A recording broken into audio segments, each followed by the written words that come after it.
aquí en el Congreso de Mayordomía de la Asociación y poder, pues, tener el aprendizaje que vamos a tener en este día y también compartir con ustedes algunas ideas con relación a la forma como nuestra iglesia cree y predica el mensaje de la mayordomía cristiana. Me gustaría saber, con propósito de tener un mejor aprovechamiento de nuestra presentación, a quiénes son las personas que están aquí. Quisiera saber cuántos de ustedes son ancianos o hombres o mujeres que realizan las labores de ancianos de la iglesia o directores de grupos. ¿Puede ver las manos, por favor? Muy bien, hay un buen número. ¿Cuántos de ustedes son directores del departamento de mayordomía en alguna iglesia? Muy bien. ¿Cuántos de ustedes son tesoreros o tesoreras? Muy bien. ¿Hay alguna otra responsabilidad que haya sido convocada al Congreso? ¿Los directores de educación de las iglesias? ¿Cuántos hay aquí? A ver. Muy bien, hay algunos directores de educación. Ancianos, sí, ya preguntamos, hay un buen número. Tesoreros, directores de mayordomía. Es muy claro que aquí en la asociación hay una cultura de este tipo de reuniones. Y lógicamente ya muchos de ustedes han venido a varios congresos de estos. De todas maneras, me parece que es adecuado que recordemos siempre el propósito que tiene la iglesia cuando nos invita a reuniones como estas. En realidad se trata de una reunión de trabajo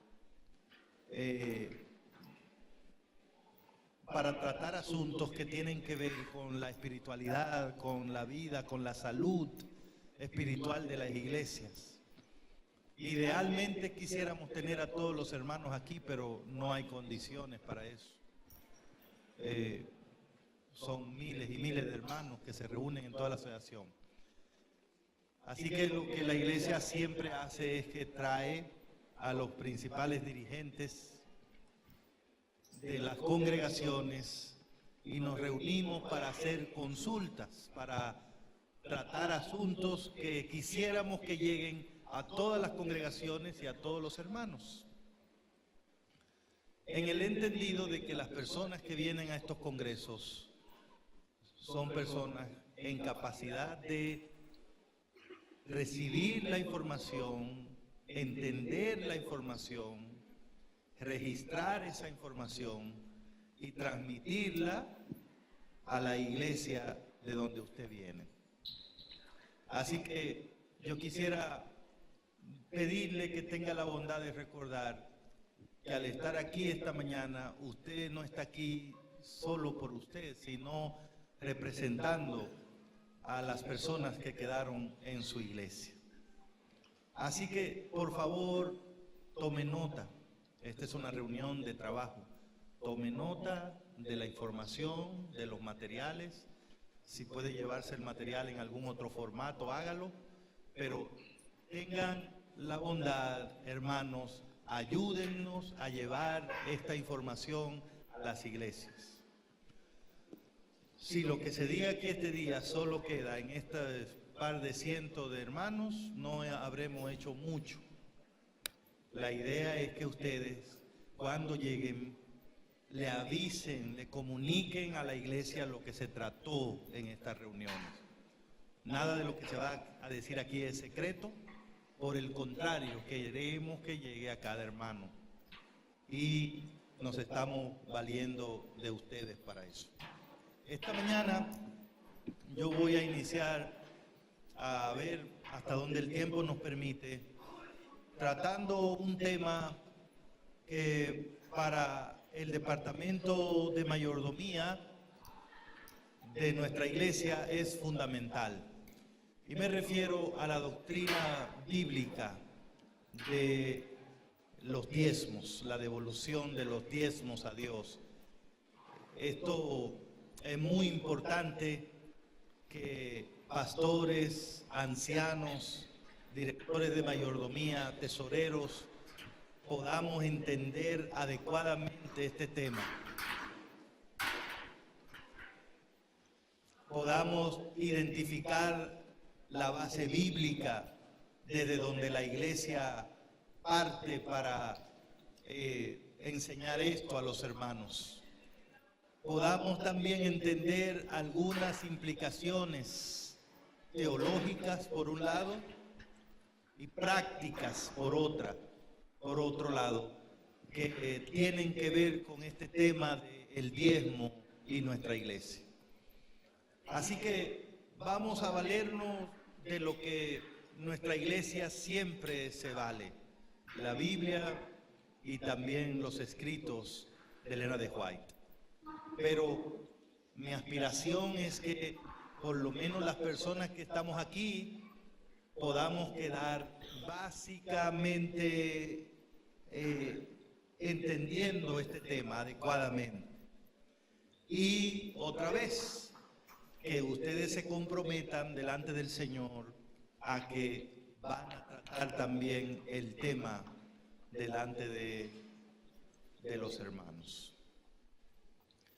Donde quiera que usted escuche hablar de mayordomía, sin duda uno de los temas más aludidos en este campo de trabajo tiene que ver con la doctrina bíblica de los diezmos. Y quiero que noten que estoy diciendo la doctrina bíblica de los diezmos. Y tengan la bondad, cada vez que ustedes vayan a hablarle de eso a la iglesia, háganle claro que ustedes están enseñando una doctrina bíblica, es decir, una enseñanza bíblica. El tema de los diezmos no es originado en una decisión de la iglesia. El tema de los diezmos no tiene su justificación en un voto de la Junta de la Asociación General o de la División o de la Unión o de la Asociación. La única fuente de autoridad que nosotros tenemos para pedir a todos los miembros de la iglesia que devuelvan un diezmo fiel a Dios es que se trata de una clara enseñanza bíblica. Y en el momento, gracias, y en el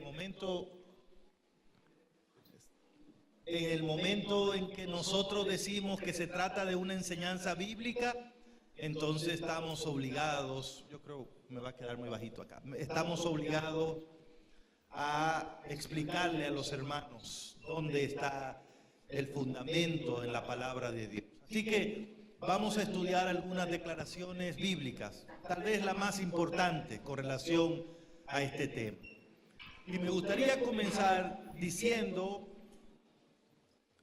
que aunque la orden divina, escuche bien, la orden divina de devolver los diezmos, ya como una orden de Dios a su pueblo, aunque esa orden fue dada a través de Moisés, en forma definida, y vamos a ver el texto en un momentito, es muy claro en la Biblia que desde los tiempos de Adán a los seres humanos le fueron solicitadas ofrendas con motivos religiosos. Si usted lee en el libro de Génesis, en el capítulo 4, versículo 1 al 5, usted va a encontrar un claro ejemplo de que a los seres humanos Dios les requirió ofrendar con propósitos puramente religiosos. No se trataba simplemente de un presente que un súbdito traía para un rey o para una autoridad. Se trataba aquí de ofrendas que se entregaban a Dios basado en el hecho de su condición de divinidad. Y lo importante es que esto ocurrió mucho para ayudar a la gente a entender que el tema de los diezmos no nace como una necesidad de la iglesia. Es decir, el tema de los diezmos no nace cuando nace la iglesia. No es que Dios de repente hizo una iglesia y dijo, bueno, ahora que la tengo, ¿cómo la voy a mantener? Vamos a inventarnos la idea del diezmo. No, desde antes de que existiera el pueblo de Dios como una entidad, y por supuesto desde antes de que existiera, mucho antes que existiera la iglesia, ya Dios veía adecuado que los seres humanos trajeran ofrendas con propósito religioso delante de Él. Y esta práctica continuó activa durante un tiempo en el pueblo de Dios, en la era de los patriarcas. De hecho, el primer informe que tenemos en la Biblia de una persona devolviendo los diezmos a Dios aparece en Génesis capítulo 14.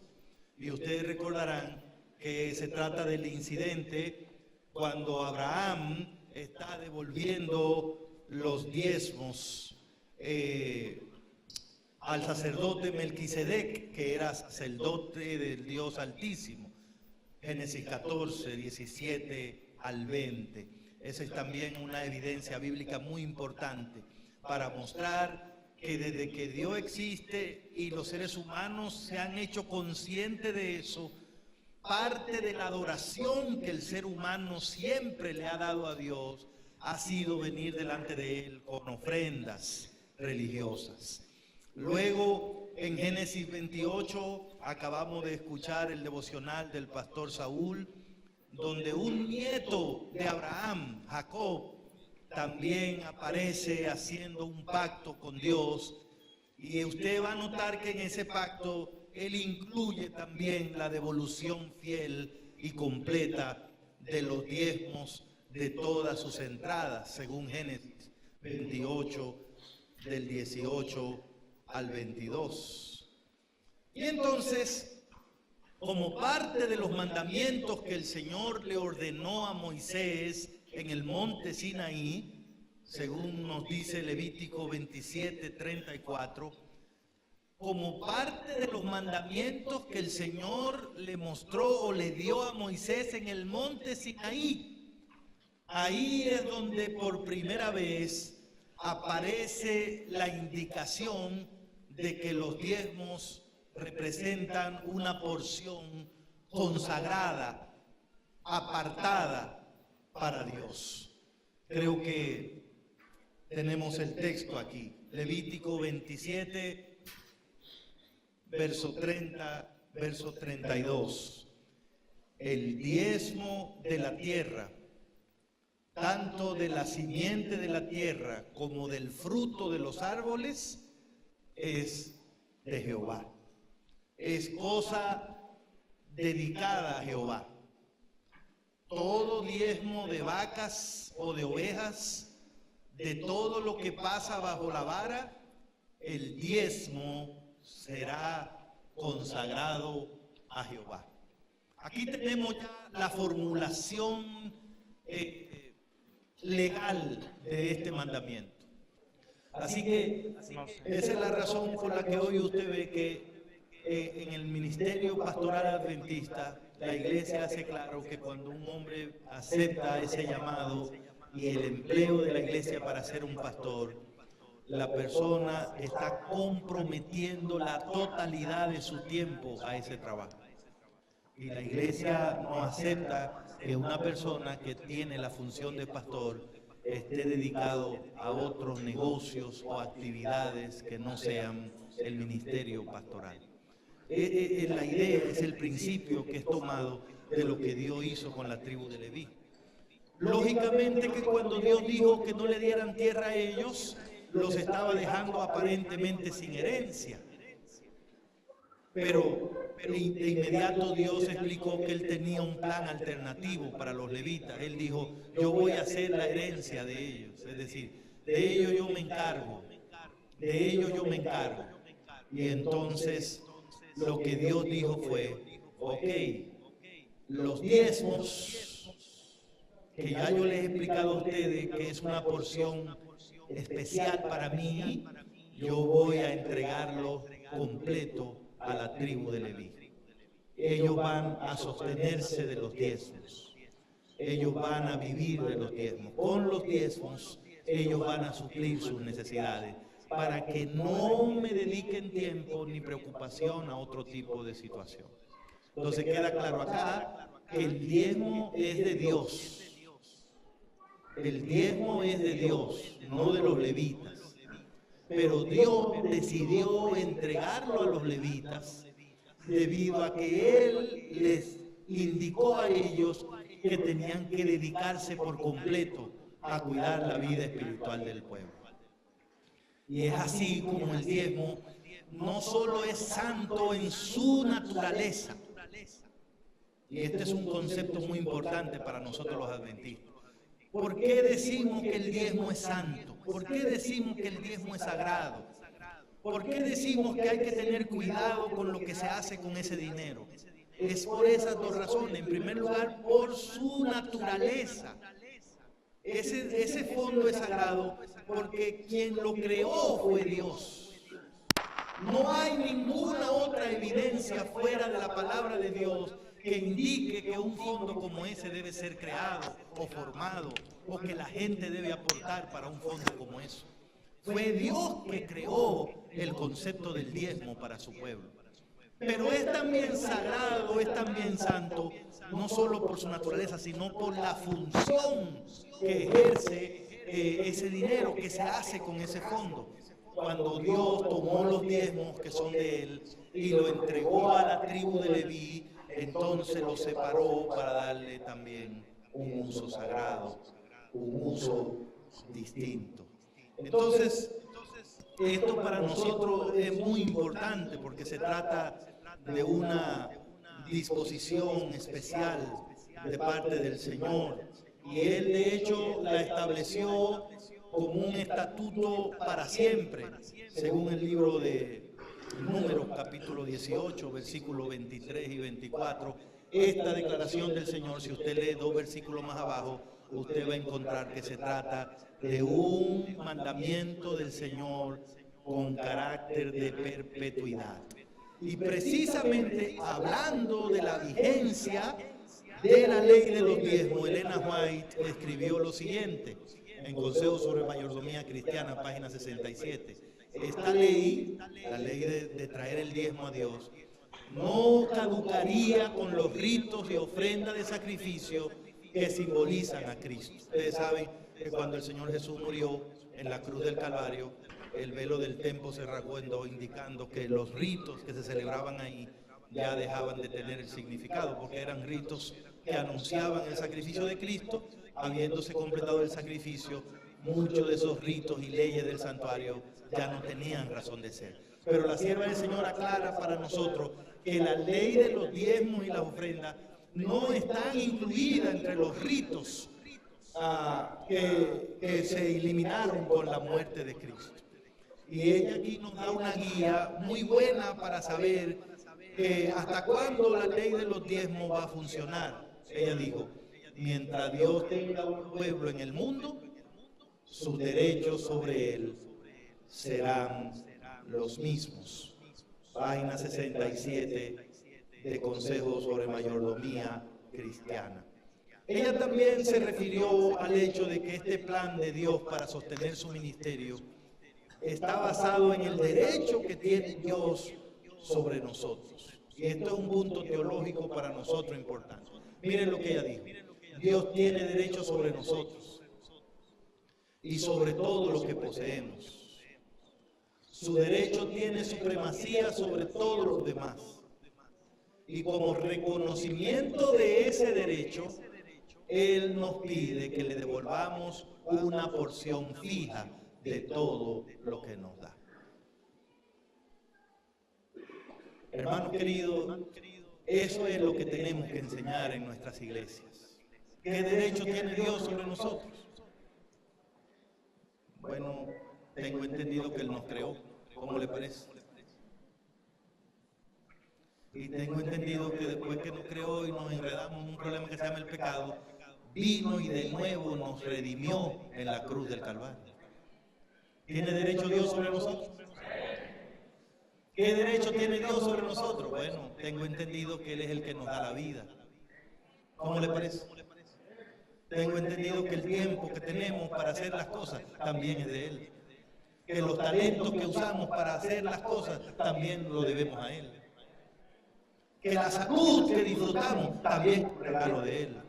¿Tiene derecho Dios sobre nosotros? Tiene derecho, y no solo que tiene, sino que los derechos de Él están por encima de todos los demás. Nosotros aquí se le paga un montón de cosas al gobierno de México y hay que pagárselas. ¿Por qué? Porque el gobierno tiene derecho sobre los ciudadanos. No lo puede discutir.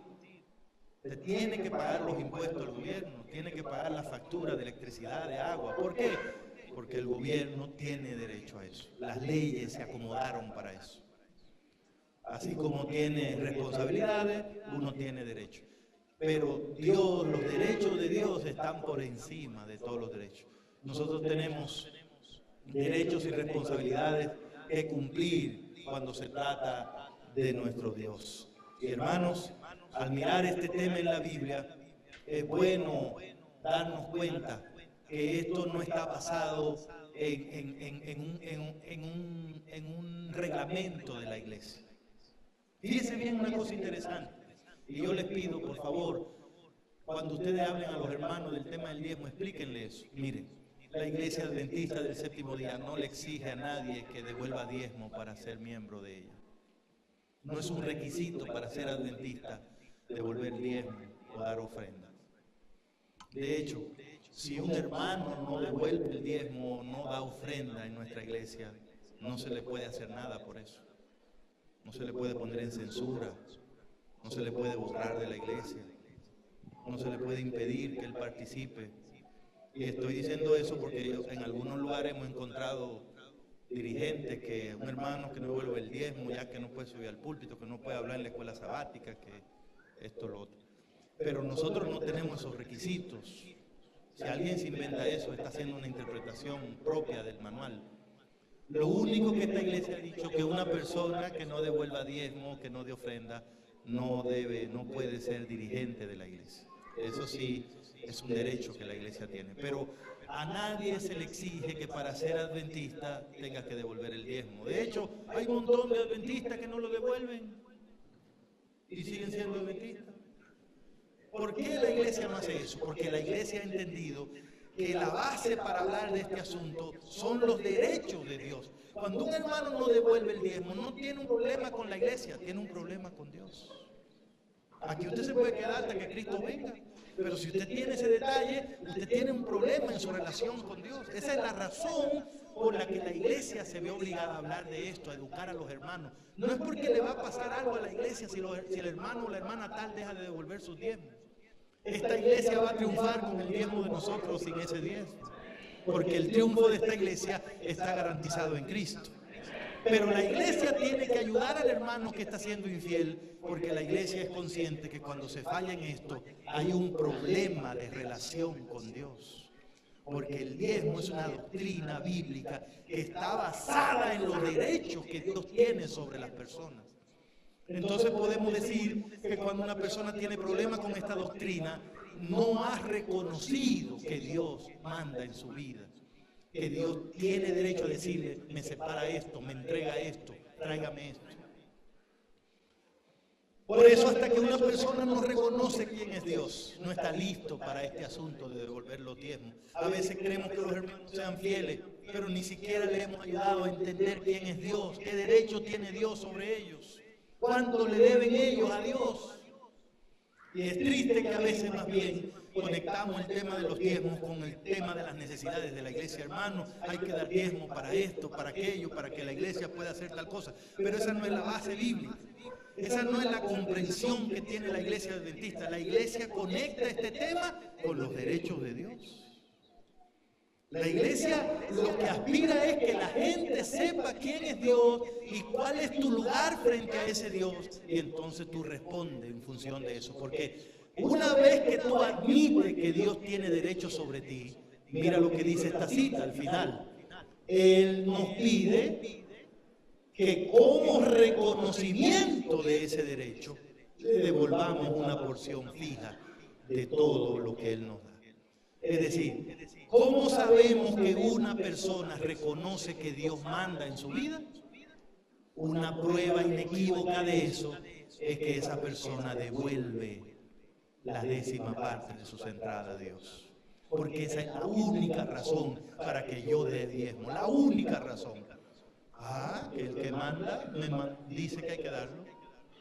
No tengo cómo escaparme de eso porque el que controla mi vida, el que le debo todo, dice que hay que darlo. Entonces, hermanos queridos, me gusta que cuando la iglesia ha mirado este asunto de los diezmos, no solo ha encontrado fuerza en el Antiguo Testamento, sino que también hemos visto que el Nuevo Testamento, que no habla ni desarrolla más la doctrina de los diezmos, porque está claramente establecida para el judío, el Nuevo Testamento lo que hace es que ratifica esa enseñanza. Creo que puse un texto acá, sí, que lo tomé del libro de Hebreos, capítulo 7, donde dice la Biblia: ciertamente los que de los hijos de Leví toman el sacerdocio tienen mandamiento de tomar del pueblo los diezmos según la ley. O sea, Pablo está elaborando aquí diciendo, aquí todo el mundo sabe que entre los levitas, los que eran sacerdotes, tenían autoridad de parte de Dios a recibir los diezmos, dice Pablo. Entonces, tomando como base esa realidad, el apóstol Pablo le dice a los hermanos entonces,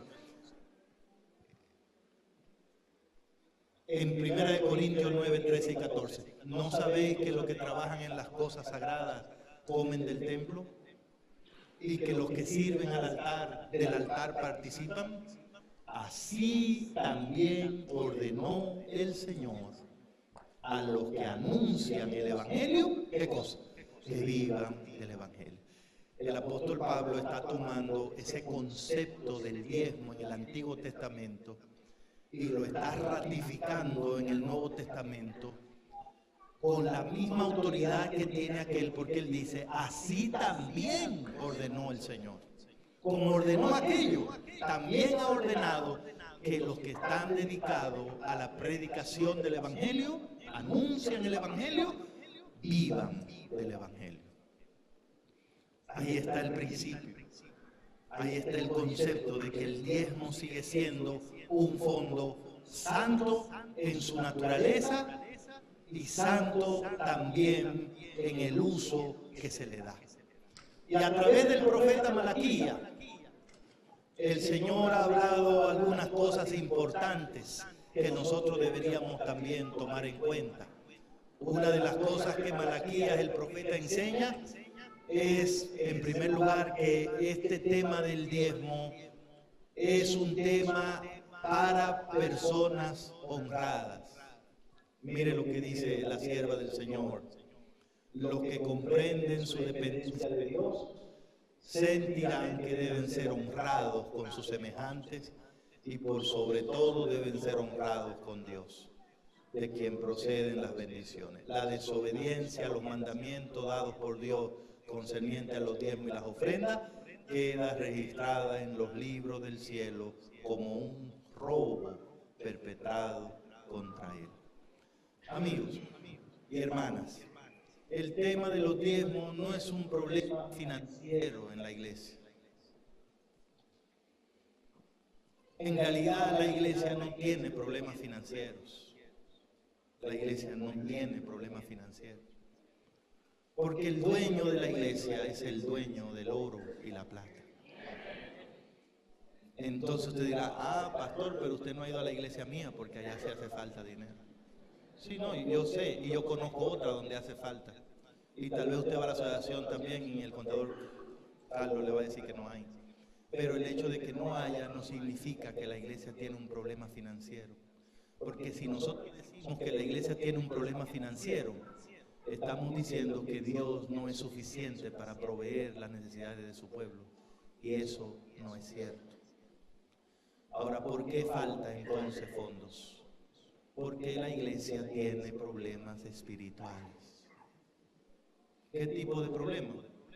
Bueno, espiritual en el sentido de que en la iglesia hay gente con la cual Dios mandó unos fondos que debieron llegar aquí y no han llegado. Se quedaron en el camino. Porque fíjese cuál es el plan que tiene Dios para que la iglesia supla sus necesidades. Él no manda dinero a la cuenta de banco de la asociación. Él no hace que caiga dinero del cielo y que llegue a la tesorería de tu iglesia. El plan que tiene Dios para que haya fondo para todo es que Él bendice a sus hijos. ¿Él bendice a quién? A sus hijos. Pero el problema es que hay personas a quienes Dios bendijo que se quedaron con la parte que le corresponde a Dios. Eso no es un problema financiero, es un problema moral, es un robo. Cuando uno agarra lo que no es de uno se llama robo. Y el robo es un problema de honestidad. Y claro que ese problema de honestidad le causa escasez financiera a la iglesia.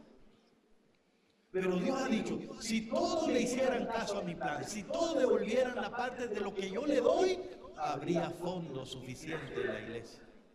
Por eso la hermana dice bien, cuando ella dice que si hay un hermano o una hermana en la iglesia que no está siendo fiel en la devolución de los diezmos, lo que se anota en el cielo, en el libro del cielo, al lado del nombre de esa persona es, robó a Dios. Tiene un problema de moralidad, no es una persona honesta. En realidad lo que Dios está probando con el diezmo es cuán honestos somos con Él. Para usted devolver el diezmo no tiene ni que ser adventista. Yo conozco gente que no son adventistas y devuelven el diezmo, traen el diezmo a la iglesia. Para devolver el diezmo usted no tiene que ser espiritual. El diezmo no dice que alguien es más espiritual que otro. Para devolver el diezmo lo único que hay que hacer es honesto. La gente honesta no usa lo ajeno. Y por eso Malaquías explica claramente que este es un tema para personas que son honestas con Dios. ¿Y por qué decimos que son honestas? Vamos a terminar esta primera parte aquí. Ustedes todos han leído lo que dice Malaquías, se repite mucho en los cultos. Malaquías 3, 9 al 10. ¿Cómo dice el profeta o Dios a través del profeta? Traed ¿qué? Traed. Ajá. No dice traed los diezmos. No. El profeta dice traed todos los diezmos al alfolí. Cuando Dios dice esto, Él está invitándonos a que tengamos una relación de confianza con Él y de honestidad. Cuando Dios se atrevió a hacer eso, Él está creyendo que nosotros somos honestos. Porque Él nos está dejando a nosotros dos cosas que tenemos que hacer y Él cree que nosotros las vamos a hacer bien. Primero Él dice traed. Es decir, Dios confía que no va a haber que ir a mi casa a decirme, entrega el diezmo, pasa el diezmo. ¿Qué te pasa con el diezmo? Dios ha dejado que cada persona voluntariamente traiga el diezmo, porque Dios cree que todos somos honestos. Y la gente honesta no le pone la mano al ajeno. Tráiganlo. Ustedes deben saber, hermanos, que en la iglesia hay gente que no está trayendo el diezmo. Pero Dios espera que todos traigan el diezmo. La iglesia no puede hacer nada si un hermano no lo quiere traer. No tenemos mecanismo, porque Dios dijo, cada uno lo trae. No vayan donde nadie, no obliguen a nadie, no fuercen a nadie, cada uno lo trae. Porque estoy midiendo que mi pueblo es honrado. Dios no puede bregar con un pueblo que de entrada tiene problemas de honradez.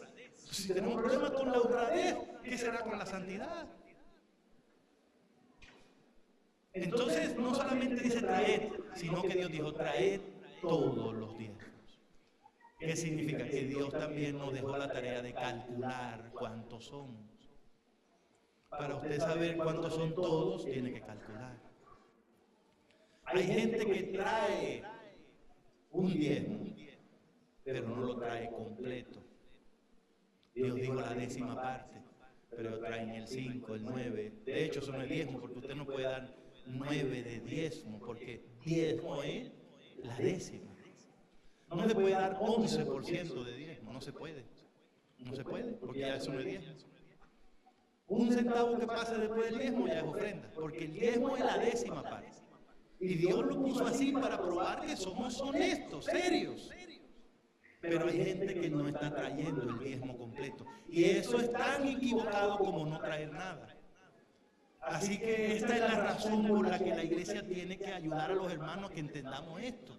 Porque hay gente que está siendo atrapada en actitudes de falta de honradez para con Dios. Y el problema está que vivimos en una sociedad donde a la gente no le importa faltarle a la honradez con tal de conseguir algo o de tener un poquito más. Y ustedes se imaginan que esas actitudes, que esos malos comportamientos se metan en la iglesia, en nuestro trato con Dios. Para librarnos de esos, Dios estableció asuntos como la doctrina de los diezmos y las ofrendas. Hermanos, nos vamos a detener aquí. En un ratito vamos a usar unos minutos más para ver otros detalles que tienen que ver con este tema de los diezmos y las ofrendas. El Señor les bendiga a todos.